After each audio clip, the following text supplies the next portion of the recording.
we shall see what happens. All righty. Well, let me know when we're good to go, Kathleen. Okay, I'm refreshing.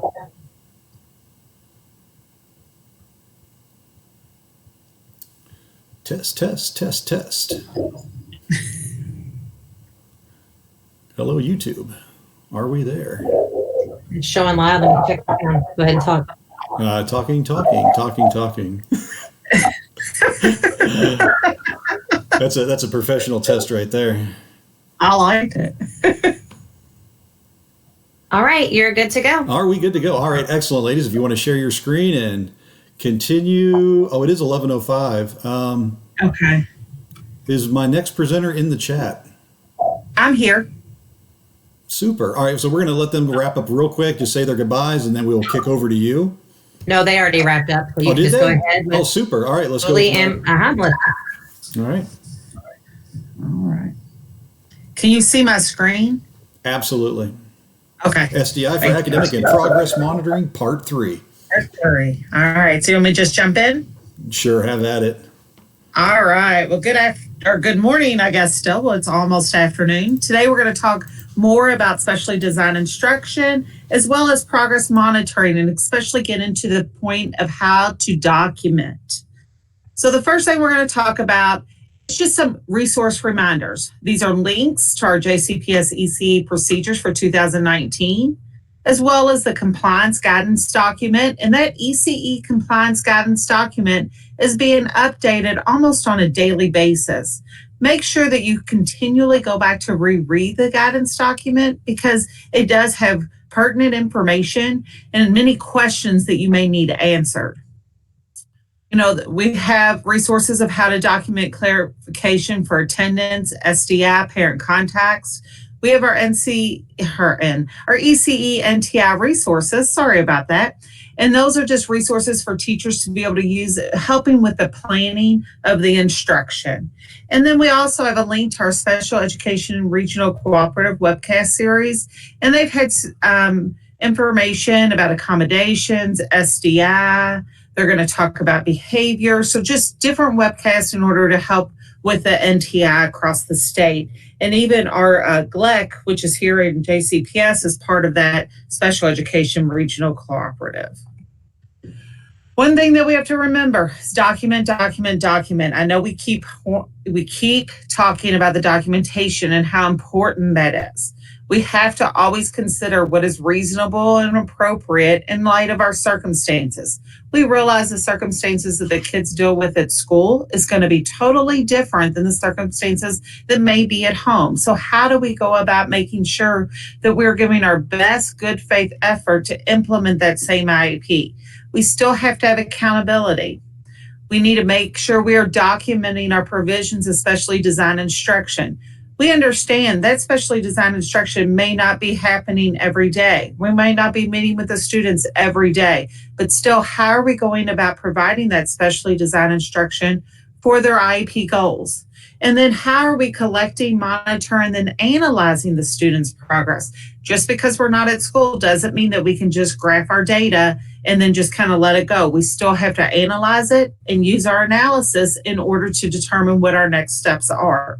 And we need to know that enough data should be collected to show reasonable progress on the IEP goals. So during this time, we can't just say, oh, we're just going to collect it once. We still have to follow our goals, what we said on the IEP. So if we said it needs to be collected twice a week, we need 2 data points for that week. If it's every other week or every 2 weeks, we need at least 1 data point for that 2-week time period. So today, what we really want to talk about is how do we document? We keep getting questions about what should it look like? What do I have to write down? So we're going to go through some examples of elementary, middle, and high school in all of our different content areas. So we're going to start out with an elementary basic reading though. Given 10 unknown words, Corona will use various decoding skills without any prompts from an adult to decode unknown words with 90% accuracy, as measured by a checklist and teacher observation. Well, what we're saying for this student is that we're working on basic reading. You're going to have a Google Classroom. It may just be 2 students. You're meeting with them for maybe 10 minutes. What you're doing is you're doing instruction. and letter and sound knowledge. So you're going to go through, you might have visual supports, providing vocabulary cards that you can show them in the Google Classroom. What you're going to be able to do is you're going to be able to take this Corona, what was she able to do? She was able to pronounce 3 out of the 5 words correctly. That is your data. That is the data that you are going to be recording for your graphing purposes in order to look at it. And then with some notes, some things you may be doing. So you're going to continue with the once a week online lessons, realizing I'm only going to be able to maybe meet with them once a week, but I'm going to also have them utilize that ABCYA website for 20 minutes a day so that they continue to work on these decoding skills, that instruction, and the letter and sound knowledge. Our next goal that we're going to look at is our middle and high school basic reading comprehension goal. As we know, with a lot of our middle school and high schoolers, we don't always just dive into basic reading. We embed that within our goals. So when given a grade level nonfiction passage, Corona will identify the main idea and provide at least 2 details related to the main idea with 80% accuracy, and 3 out of 4 trials is measured by student work samples biweekly. Her benchmark, though, she's going to use her coding skills to read her unfamiliar words. That's where we're tying back into that basic reading. We're going to talk about what does her SDI look like. It's verbal summarization, rereading, use of a graphic organizers, and then what do her accommodations look like. So over the phone, because this student doesn't have maybe access to the internet, and we realize that, so we're trying to give you some different options too. So over the phone, I'm on that phone with that child for 15 minutes.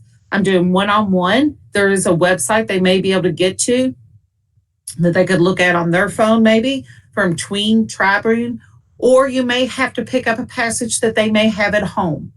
I'm going to guide the students to reread any unknown words, sentences, focusing on their decoding skills, and I'm also going to be doing some instruction and identifying the main idea. Before reading, I'm going to review the comprehension questions. I'm going to do frequent checks for understanding during reading to make sure that they're understanding what they are reading. The student is able to identify the main idea in one detail. I can keep that on a checklist by the teacher so that I know exactly what she's able to do. I'm going to inform her, hey, I'm going to call back in 3 days. After those 3 days, here's 2 other passages I would like for you to read. It may be in a packet that we already sent home to her. You know, here's 2 other packages I want you to be able to read. And after I call back, we're going to talk about the main idea and the details. From that, I'm going to be able to say, hey, did she understand what the main idea was? Did she understand the details? I can also talk to her about, you know, what words was she able to understand? Maybe there was too many words that she wasn't able to read that were unfamiliar to her. You know, and it may be too that you can have a conversation with a parent that if the child is struggling with a lot of words, that the parent can even read to them versus them having to read it themselves, depending on the need of the student. So then we're going to just go into just plain reading comprehension. So after reading a fiction or nonfiction text, Corona will answer a variety of comprehension questions with 80% accuracy as measured by biweekly work samples and teacher observation. So we want to provide instruction in reading for meaning, instruction in citing evidence, instruction in finding answers in the text. And then our accommodations, modeling, prompts and cues, highlighted text, reader, paraphrase. We're going to use a Google Hangout this time, and we have 4 students. We have them for about 20 minutes. We're going to listen to a story. Here's a website that you could use, Audible, and then that way you could have the story playing. You could all be listening to the story together. You can provide comprehension questions ahead of time. So before we listen to the story, I may go ahead and give them the comprehension questions so they know what to be listening for, and then how to instruct them on how to find the answers during the reading. I can stop, pause the story. We can talk about what's been said so far. We can look at the comprehension questions. We can go back and look at it. So the accommodations and modifications that I'm providing is the reader, modeling, paraphrasing unknown words. So for words that they may not be familiar with, I'm able to paraphrase because we could be having that conversation. What I'm going to be able to say is that she was able to understand how to find the answers and then completed the comprehension questions, but that's going to be within our group. That's something that she's not going to be able to do independently. So now in order to get my data, I need to find out what could she do on her own too. So I'm going to assign a story in our Google Classroom, and I'm going to have 5 comprehension questions about the story. That's going to be the work sample that I'm going to be getting from hers. Is she able to go through and answer those 5 comprehension questions? You could either do it where she has to fill in the answer or a multiple choice, something to that effect, so that you're able to get that work sample also from the student. So that's just another alternative way. For just a middle school, high school reading comprehension goal, when given a grade level passage, Corona will identify the author's purpose 80% of the time in 4 out of 5 passages as measured by student work samples bi-weekly. So we're going to do some instruction. We're going to pre-teach the different types of passages: persuasive, informational, entertainment, fiction and nonfiction, what is fact and opinion. Our accommodations is double time, graphic organizers, and reading. Now, the issue with this student is she's going to be doing a paper packet. What we're going to have to do is in that paper packet, we're going to have to give explicit directions of what we are asking her to do about the author's purpose so that she's able to be able to find that. We're also going to give her examples. So there may be a passage and then we explain how we went about finding that author's purpose in that passage.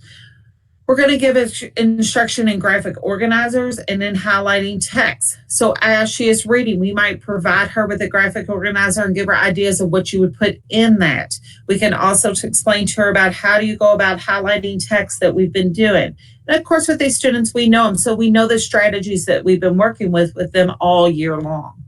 So our accommodations and modifications is the highlighted text, the graphic organizers. And then we're going to also explain to the parents, if we can get a hold of them on the telephone, we would do it that way. If you cannot get a hold of them on the telephone, then we're going to provide directions of how you go about being a reader for the student, because technically the student gets a reader. So we need someone reading these passages to the student. The student's response is they were able to identify purpose of the text, the author's purpose. The student correctly identified author's purpose on 3 of the 5 passages read. When we're sending these passages home as a paper packet, they'll be completing that, and then we'll get our data when it's returned. So you may not have it in the 2-week timeline if we haven't gotten the paper packet information back, but we know it'll be coming. So we'll just have to update our graphs when we get that information. However, until we have that information, we would not put a 0 because we're not saying that they haven't done it. We just don't have the information just yet. So an elementary reading fluency go. Given a passage to orally read, Corona will use context clues to determine unknown words. Reading at 90% accuracy, 4 out of times as measured by a running record.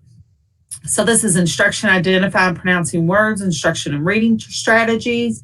We're going to do a Google Meets with the student, but it's going to be one-on-one because we're going to truly work just on their fluency.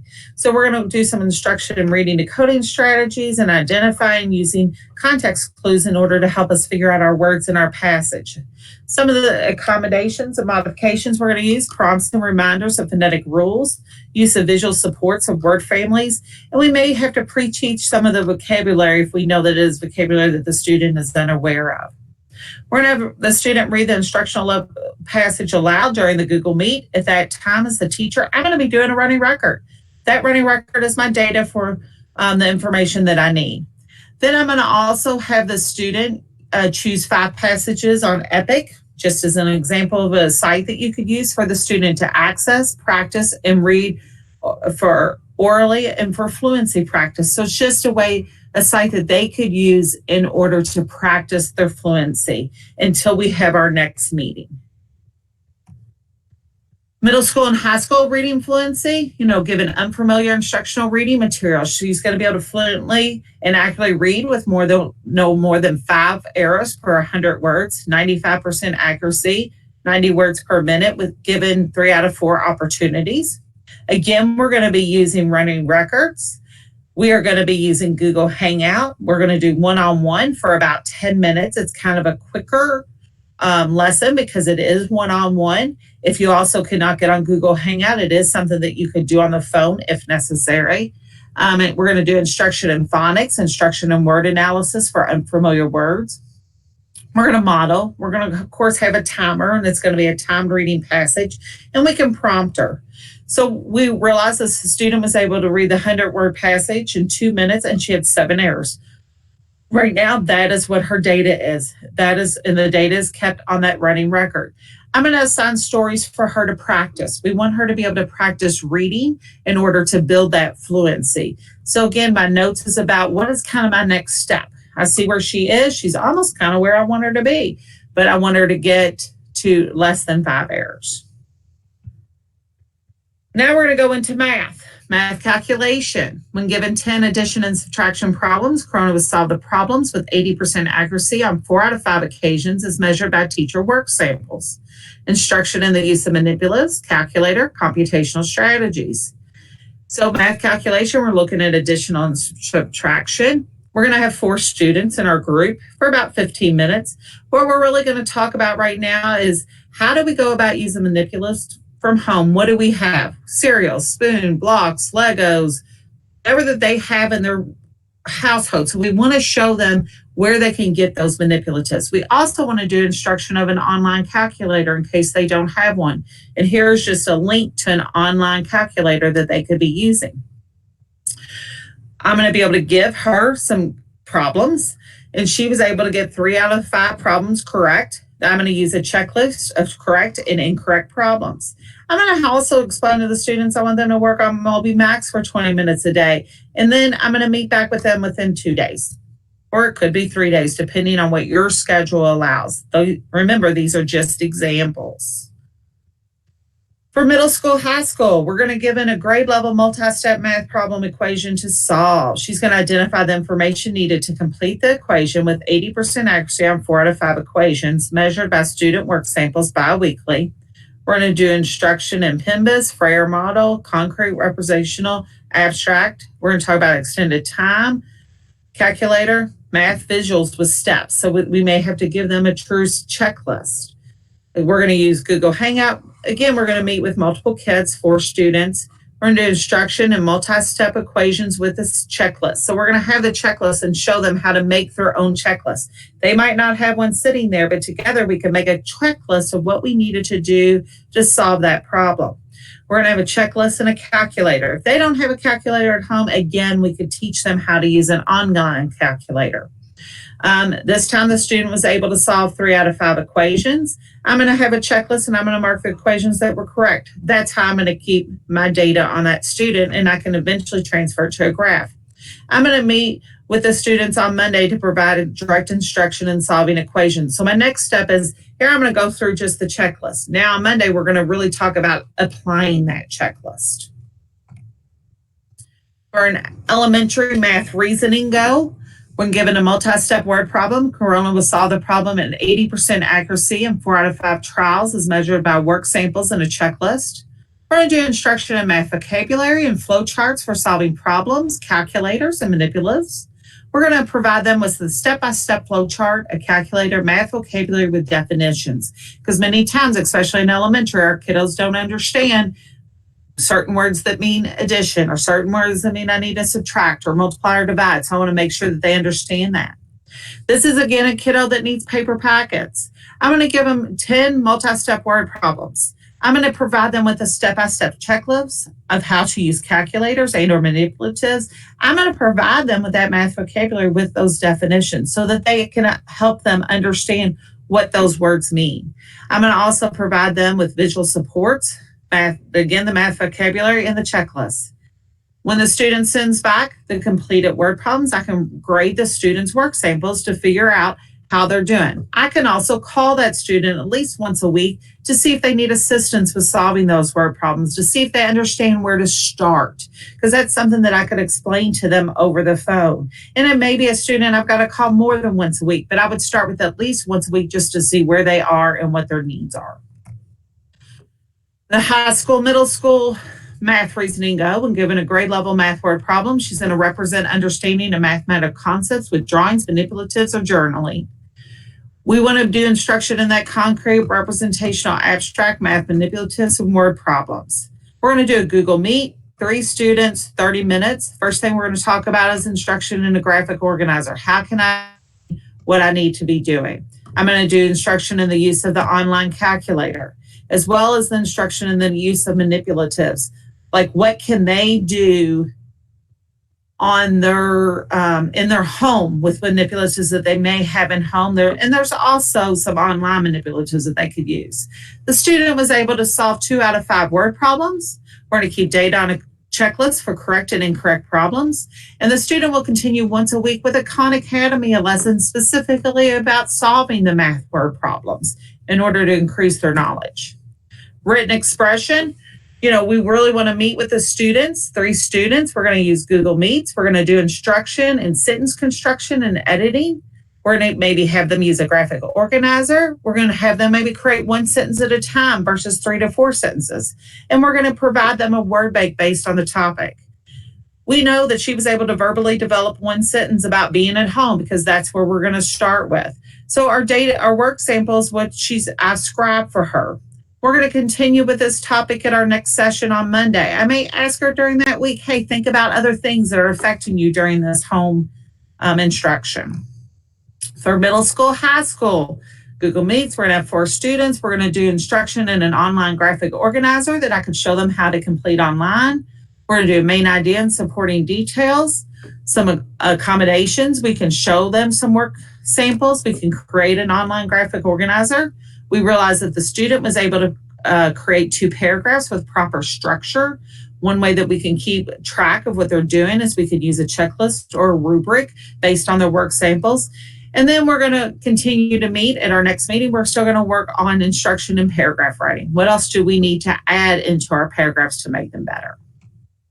And then for social emotional, I know Annie and Laura talked about this a little bit yesterday, but just kind of to say this is what it could look like as far as this is you could have a social skill lesson. You're meeting with 4 students for 30 minutes. Our social skill lesson is going to be specifically on following directions.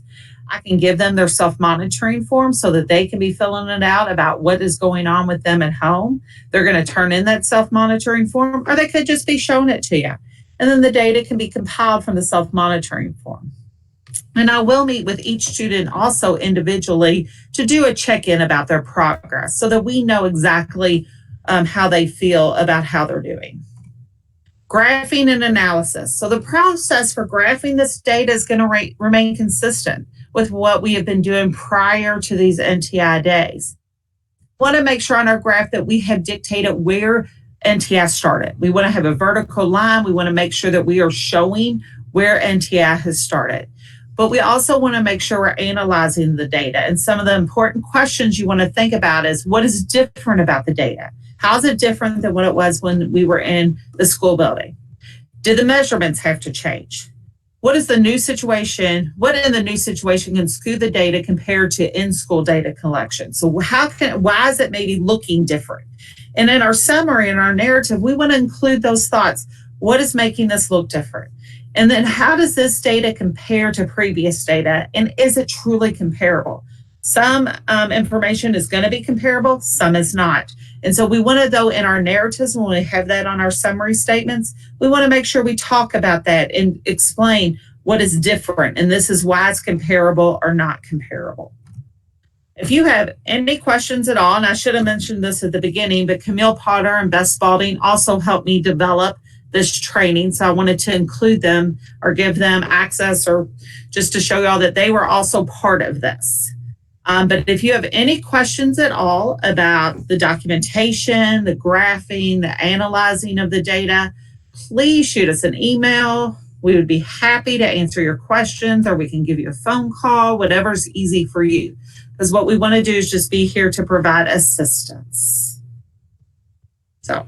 All right. Thank you so much for this great information. We really appreciate you being here with us. And also for our viewers, remember that this presentation is linked at the virtual schedule, so you can get their presentation. So thanks again, Julie. Thank you. I appreciate it. All right. So as we are transitioning, the next show that we have up before our small break is using compelling and supporting questions to frame and focus learning. And Ryan New, Rebecca Ingram, and Vincent Tinker are here with us for that. So I think, Ryan, are you going to share your screen? I believe.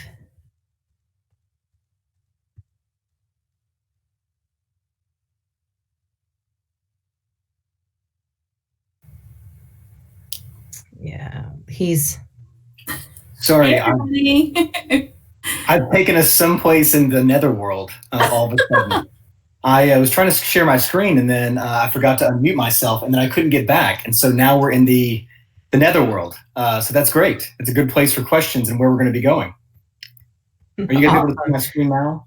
Yes, we can see your screen, and make sure you go to the closed captions at the bottom. Okay. Over to the right a little bit where it says the CC, and you can click on the arrow next to it. You may have already done that though, because your text looks pretty big, so you're good. Okay, so can you guys hear me and also see the captions? Yes, we are good. Excellent. Okay, well, sorry about that that bump in the road. So my name is Ryan New. I'm the instructional lead for social studies for the district. Hi, I'm Vincent Tinker. I'm the literacy coach for social studies. I'm Rebecca Ingram. I'm the instructional coach for social studies. And even though we're all social studies folks here, that doesn't mean that this only pertains to social studies, although I would argue all we ever do is teach social studies. So if you guys have any questions or comments, here's our contact information. And sometimes even using Twitter allows us to ask either direct messaging or even be able to share a much larger conversation. So our question today is, how can I use compelling and supporting questions to frame and focus learning? And this was a follow-up to an interdisciplinary choice board that Suzanne Kramer and I did a couple weeks ago. So we're going to begin with a quote here. A journey of inquiry is bound to lead you into the unknown, as it should. But if you have a sense of the kinds of questions to ask at various stages along the way, you've at least got some road markers. Indeed, this is the beauty of process in general. It may not provide any answers or solutions, but having a process helps you to keep taking steps. And the reason I bring this up is that this is very different than oftentimes what we see in the classroom. And then this happened, and now turn to page, and now you do this step is oftentimes what most every teacher I've ever had has said since the dawn of time. And I'm wondering about how this is approached for a different type of learner who was on her own journey. I'm referring here to Alice in Wonderland. So in Alice in Wonderland, there's this great exchange between her and the Cheshire Cat. Alice says, "Would you tell me, please, which way I ought to go from here?" The cat says, "That depends a good deal on where you want to go." Alice retorts, "I don't much care where." The cat then says, "Then it doesn't matter which way that you go." And the reason why this matters is that if we look at that very first quote, it's all about a journey of looking at where questions might take us. And if we see where Alice's journey took her, it took her to a very dark and kind of scary place. And one of the reasons why I value Alice in Wonderland so much is it allows us to sort of see how children see the world around them. That it's often filled with a lot of contradictions and unknowns. That there are people who seem good at the beginning, but are also actually awful in the end. And the people who seem kind of awful are actually good. And this world of topsy-turvy is very confusing to navigate. What we're going to say is that questions actually help do this. So John Dewey then, in another quote to sort of set the stage for us, says that thinking begins in a forked road situation, which is ambiguous, which represents a dilemma, which proposes alternatives. Where there is no question of a problem to be solved or a difficulty to be surmounted, the course of suggestions flows on at random. Much like the idea of, and now turn to, and now this happened. But a question to be answered, an ambiguity to be resolved, sets up an end and holds the current of ideas to a definite channel. Thinking is not a case of spontaneous combustion. There is something specific which occasions and evokes it. For Alice, that was being put into a new situation. But we oftentimes can't put our students in those types of new situations. So for us and our students, we're thinking about where we are and where we would like to go. And then in between these two questions, we have to, as teachers, think about the curiosity gaps that exist between those two.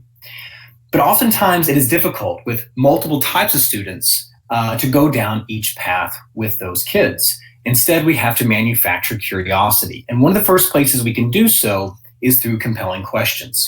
Compelling questions are the very first type of question that we're going to look at today. Compelling questions do two things simultaneously. One is that they make space for the lived experiences of students, and the other is that they make space for the content that we must teach through our standards. For our student learners, they are both windows and mirrors. Windows in the sense of possibilities of where they might go, and mirrors in the sense of reflection of both where they are and how they've changed over time. For our standards, we have a lot for our learners to teach or to learn. They can include an inner web of all that you see here. So compelling questions then combine these two worlds for our students in a way that oftentimes essential questions do not. Essential questions have oftentimes become essentially essential to the discipline, but not necessarily to the learner. And this is showing that compelling questions can do both. So compelling questions create these gaps, that manufactured space that we're trying to do in a classroom, that challenge students' assumptions and spark the need and desire to make sense of the world as it relates to them. Disciplines are lenses that complicate the world. The goal of education is not to simplify the complex, but to make the complex accessible. Compelling questions help do this. So if we have all the things that learners are supposed to learn each day, and we were to put them into a funnel and churn them up with compelling questions, out pops two different types of learning. One is interdisciplinary learning, meaning that it's happening within the discipline. Interdisciplinary means between the disciplines, and we know that students go back and forth between these during school and after school. So then let's dive into what these might be. Compelling questions have very specific definitions stemming largely from the C3 framework as it blends into the different disciplines. So compelling questions I mentioned earlier spark curiosity, but then they do two things simultaneously. They are both intellectually rigorous and kid-friendly while also being relevant to the child. These are questions that have a lot of bones to them, but also questions that students can hold in their head. I mentioned earlier about essential questions. An essential question I was given whenever I first started teaching US or world history was, what are the political, economic, and social causes of the French Revolution? There's certainly intellectual rigor there. It is certainly essential to understanding revolutions, but it is not necessarily kid-friendly. If we were to change that question to, was the French Revolution successful? This is a question that not only students can hold in their head, but they also have access to with the addition of, was it successful? It gives us something to talk about. And so those compelling questions then help us frame and focus our learning through units and even over the year. They also then allow us to bookend, that these compelling questions are not just ornamental. We're not just going to talk about them as a question. We're going to investigate and live the question. That means then on the other end of the question is a sum and performance task. That is ultimately the goal of that learning environment, is to answer that compelling question through that sum and performance task, whatever it might be. They can be intradisciplinary, meaning within that discipline, like in social studies. And for us, compelling questions should be argumentative, meaning that not combative in the sense, but debatable in the sense that there could be multiple sides. They reflect the realities of the social world, that these are not made up questions. They encompass multiple perspectives because that's who makes up the world. And that ultimately they challenge the status quo or power relationships or the perennial situations and problems that human beings have found themselves in since the dawn of time. Compelling questions can also be interdisciplinary, meaning that they can go beyond these disciplines. So let's take a look then at how this might matter to a student. Remember, we talked about these could be student-friendly and that they should be focused on the learner's lived experiences. This is my daughter, a fourth grader at Bowen Elementary, and these are the types of questions that she oftentimes finds herself asking, or that her and her father spend a lot of time talking about. Now, she wouldn't necessarily answer them in these ways, but these are essentially what her world looks like. What we've been able to do for a fourth grade curriculum, which by the way, in social studies, is 1400 to 1700. Not exactly barn burning material, right, for excitement for a 9 and 10-year-old. But if we were to take the things that she already experiences and actually loop in people in the past and their lived experiences, we're able to find a question that might actually be relevant to both sets of people, those in the past and my daughter today. One example is, how does where you live influence how you live? Or what does it take to survive? Or does trade make everyone better off? Or perhaps, how does perspective build empathy? And as you can see, these are how we actually framed and focused the learning for our fourth grade curriculum, is that the entire unit is built around these compelling questions. There is a mix then between student friendliness and intellectual rigor. It doesn't always have to be the same. Sometimes, especially for elementary and middle schools, or perhaps the first units of high schools, maybe they're more student friendly than they are intellectually rigorous. Perhaps later on, maybe in middle school or high school, or maybe the ending units of elementary, that they actually might be more intellectually rigorous than they are student friendly. And sometimes it becomes content specific. For example, if we see these four compelling questions, some of which are disciplinary and some of which are interdisciplinary. Will a mountain last forever is actually a fourth grade question from a teacher that I worked with in Boyle County in science. And she's looking at plate tectonics and erosion. Those are very specific to the discipline and also very student friendly. Students can identify with mountains and forever. How much does a PlayStation cost? Again, very, very much student friendly, trying to appeal to the ideas of how much things might be. Was the New Deal a good deal? This is much more for high school, a question that I taught in the classroom, that is much more on the side of intellectually rigorous than kid-friendly. It's still kid-friendly, but it may not be one that really gets them going when they walk into the classroom. With that said, some students found it very compelling to them, which brings up another point about compelling questions, that they may be more compelling to some than others.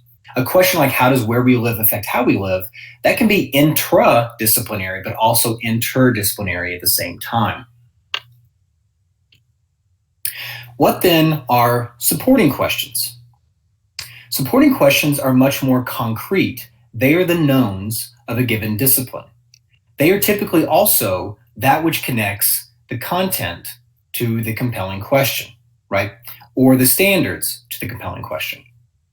They are typically made up of what and who, when and where, and they are the means for closing that curiosity gap that we've opened with the compelling question. They also help answer formative performance tasks in the same way that compelling questions help answer summative performance tasks. And that oftentimes when we're constructing supporting questions and dealing with a lot of very heavy content, we have to sort of play around with how the language helps determine that depth of content. So for example, how does belief influence action? We can look at a couple different types of size and scale of supporting questions. You could have very large supporting questions. How did reformers attempt to change society? Could be at the very beginning of a unit where you're trying to lay the groundwork for what's to come. So in this unit, which is actually in our 8th grade unit, how does belief influence action? One of our first questions could be this question that's sort of saying, okay, so who are the abolitionists? Who are the women who are promoting women's rights? What's going on in education? Who are the transcendentalists? With that said, we can also narrow that focus over time so that, again, we're trying to frame and focus the type of learning that we want to take place. Sometimes it's necessary to dive really deep into a micro supporting question, like how did Lucretia Mott challenge authority? Other times we might want to keep it a bit more broad. So what is the relationship between the compelling and supporting question? Well, the compelling question is what's framing the unit. The supporting question is what's framing the lesson. Now, the lesson is whatever a lesson is for you. There's times for me that I can get 2 lessons done in a day. How I'm defining lesson here is once you're actually able to complete that question. So sometimes you can complete the question in 30 minutes. Sometimes it takes 2 days, right? When it comes to supporting. Compelling questions then are the motivation. Supporting questions are the means, right? So pick your metaphor. If a compelling question is the roof, what good is a roof without the walls that hold it up? Same with a stool, right? Otherwise, it's just a piece of wood on the ground. So here's a few examples. What drives you to the polls? Could be a compelling question. What are my political beliefs? Are the supporting questions that scaffold students towards that. If you want to know, is nuclear power worth the risks? One of the supporting questions that you might want is, where are nuclear reactors located? And finally, in the example I used earlier with my daughter, what does it take to survive? Well, one of the questions you might want to look at is what rules or laws have overcome challenges? Questions are bookended by tasks. The goal of a supporting question is to help answer a compelling question. The goal of a formative performance task is to help complete a summative performance task. These are incongruents, right? They work together so that a compelling question is directed and bookended by a summative performance task in the same way that a supporting question is bookended by a formative performance task. I've oftentimes likened it to an analogy of a Tootsie Roll, right? That one twist on one side is the question. The twist on the other side is the task, right? What's in between is all the juicy goodness of the lesson, right? The sources, the discussion, right? And what's happening, right? That's where the magic occurs. But if you were to lose either side of that twist, then the candy falls out and we lose it, right? So questions then are the cerebral engines of intellect, cerebral machines that convert curiosity into controlled inquiry. That controlled inquiry piece by David Hackett Fisher here is really about structure. You've seen some of the structure that we've already done with the compelling and supporting questions and the choice boards that I mentioned earlier. Here was the example from high school, which I've actually linked in, and you can go and see that, that presentation. How we do it in social studies, right, is that we scaffold, and how you can do it as well in your subject area or across subject areas, is that we're scaffolding over time. We are creating a structure through which to move. Supporting questions allow us to scaffold to the compelling question. Formative performance tasks allow us to scaffold to the summative performance task, right? We are backwards designing through that process. If your end goal for the summative performance task is a writing piece, then the formative performance task should help prepare students for that goal. If it does not, it will be confusing and not helpful to the kids. Along the journey, there's any types of sources or whatever it is that you're really dealing with, and obviously discussion is going to be happening inside those classrooms. This is an example of how we scaffolded in that model for social studies. This is in our 8th grade unit, unit 8, where we've got a compelling question: how did racist policies divide the country? And you can see that we have a series of supporting questions that over time will help guide students towards that. We have 9 total. You can only see 5 here. If you look at the first one, you'll notice it's a very broad, big supporting question. However, the supporting question, how did the Fugitive Slave Act create divisions, is very focused on just that one act, and specifically how it's going to be relating and scaffolding students to the divisions that happen inside the country. So what should I consider when developing a compelling question? Now, we'll have to go into that much more on a one-to-one basis, and we are more than happy to help any teacher in the district move towards this way. In fact, I just spent the morning responding to choice boards that were interdisciplinary by 2 different elementary schools. The first thing you should know is that it takes a lot of time and that it's a very messy process. It's preparing, actually, students for the messiness of their lives and of the world, right, and of adult worlds, right? It's going to take some time. What we're trying to do with compelling and supporting questions is to get some kind of control of that chaos and bring it to bear so that we can scaffold and really focus in on what we want students to learn. You need to begin with the student in mind, as I did with my daughter, right, as you should with your students. And then you can think about different ways of asking those questions. Here are just a few examples that I won't go into, but you can certainly take a look at. Different ways of framing and thinking about those questions. Here's another set.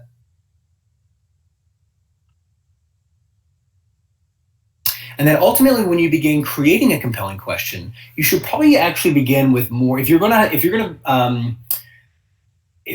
err on one side or the other between intellectually rigor or kid-friendly, you should probably start intellectually rigorous first.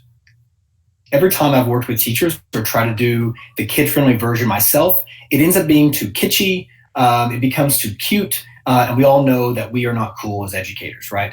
You might be, but I was never. So what I recommend is that you should begin with the more intellectual side of this. So in creating a compelling question that I did with my wife a couple of years ago around chemistry, this is the first question we started off with. It's too big. It's just going to take way too much. This is going to be like, half the year to be able to get to. We really want to focus in on one of these. So we wrestled with that, and we came up with, how does nuclear energy impact us? Again, not super compelling, not really kid-friendly. right? We then sort of played around with this, and we moved from impact us to help us. So we're changing some of the individual word parts here to really play like, where's the rub? Where's the conflict? Where's the ambiguity? Where is the problem to be solved? That's really at the heart of compelling questions. And we finally ended up by saying, well, really what we're talking about is nuclear power worth the risks? And this was developed in the time in the aftermath of Fukushima. And you could sort of see where, okay, well, we're an island nation. We need to have certain energy, but at the same time, this energy can kill us all. So there are some limits when you start to look at a question. Oftentimes we say to our students, there are no bad questions. What we're really trying to do there is encourage them. What I'm going to show you here is that, in fact, there are a lot of bad questions.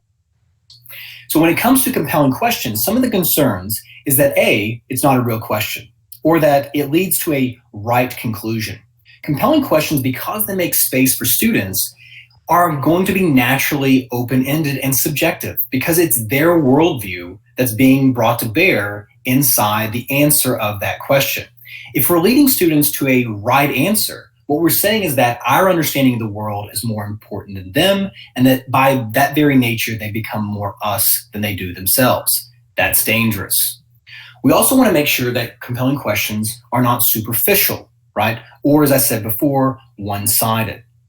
We want to avoid conspiracy or unfounded questions, specifically into the things that we may not know. Are there life in other planets? We do not have any evidence that be able to say yes or no to that. It might be an interesting question, but not one that we can create an argument around. When it comes to conspiracy questions, we want to avoid them wholeheartedly. If you'll notice in the right-hand column, was 9/11 an inside job? We might investigate why people think that in a conspiratorial way, especially in the same world in which we're living today and all the conspiracies that happen.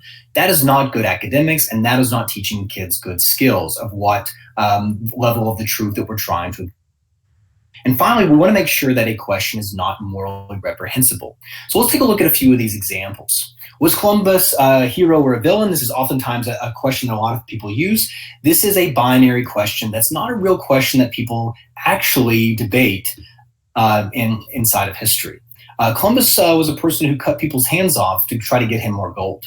Much of what we hold in our heads about Columbus is actually because of essentially appeals to immigrants in the 1870s and 80s of trying to make a national holiday celebrating immigration. It has little to do with Columbus himself and more about where Columbus is coming from. Is slavery justifiable? I don't think that you want to have students write an essay where they justify that slavery is justifiable. Well, you might say, well, that's an important question for our students to do. Yes, but it's 100% one-sided, right? And so we, of course, know that slavery is not justifiable, and it makes for a very poor argument. Imagine then if I'm the parent of a child that you have in class and you assign the question, was Hitler a good leader? Imagine how much anger I might have having to drive back to your school saying, can you explain to me why you wanted my daughter to understand the positive qualities of a man who brought about World War II and genocide? And finally, I've already addressed the issue with 9/11. So please do not violate these principles. When it comes to supporting question, oftentimes it's much more functional than it is of sort of theoretical, meaning that oftentimes supporting questions are not good if they don't align to the compelling question, right? That's the whole purpose, is to help scaffold kids. If they're superficial or simplistic, that's also problematic. We want these supporting questions to be rich enough to spend an entire lesson, whatever that lesson might be, in investigating. We don't want them to reinforce oppressive interpretations. That's also true for compelling questions, right? And nor do we want them to be one-sided. So for example, we've got two here. One that you oftentimes see was Dr. King or Malcolm X better representing whatever it is that you want.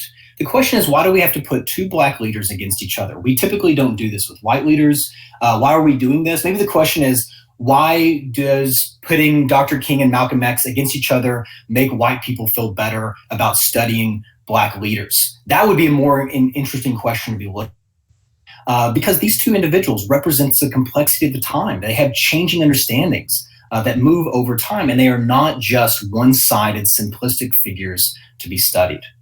The second question was the treatment of Japanese Americans during World War II justified or an unfortunate setback for democracy? You might think that I'm coming up with these questions in bad ways. What you should know is that the top questions were all questions generated by teachers at different types of professional learning. And the two bottom ones, one is that we oftentimes see, including, I hate to say it, even in DBQ and in the Stanford Historical Education Group, the bottom one is from Gilder Lehrman, which is oftentimes held up as the pinnacle for what teachers might use. These are basically saying that we're going to be forcing controversy on the kids. That is not what we mean by argumentative, right? We want to have discussions about what these questions mean, both then in the historical sense and in the contemporary sense.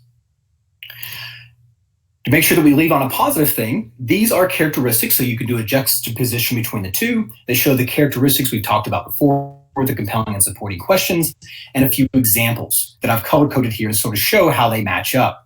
How does where we live affect how we live? Well, maybe we're investigating what's going on during European exploration and the genocide that follows by looking at what are the positive and negative effects of the Columbian Exchange. Was the New Deal a good deal? A good supporting question might be, did different groups oppose the New Deal for the same reasons?